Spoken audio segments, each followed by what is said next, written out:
These are our big blue filters. These are designed to run at a 5 or 10 micron filter.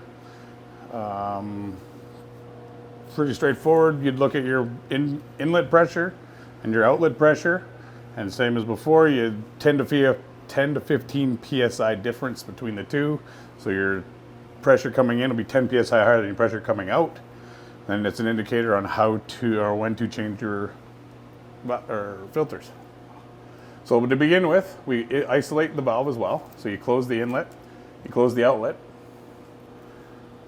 And on top here, there's a little red button. You push it in to release any pressure that may be in the cartridge filter. And then you're using your filter wrench to loosen it off.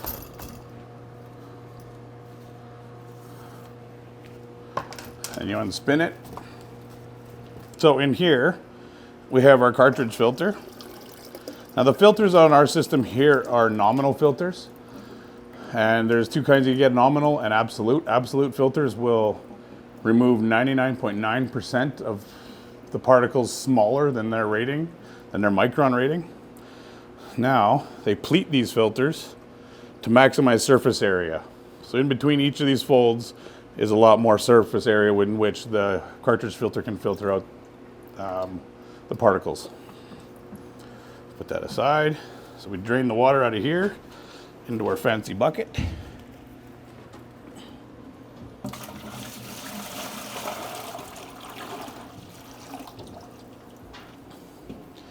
And then you want to make sure it's clean in here. Take a scrub brush, some dish soap into your sink and just scrub it out, make sure it's all clean.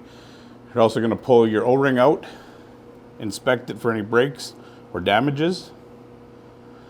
And then we'd also put a layer of grease on it, like a food grade grease or something, so you do not want these O-rings to dry out. They will crack and they will start to leak over time.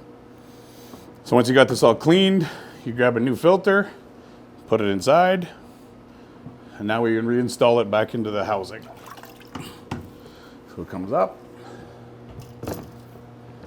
Start your threads.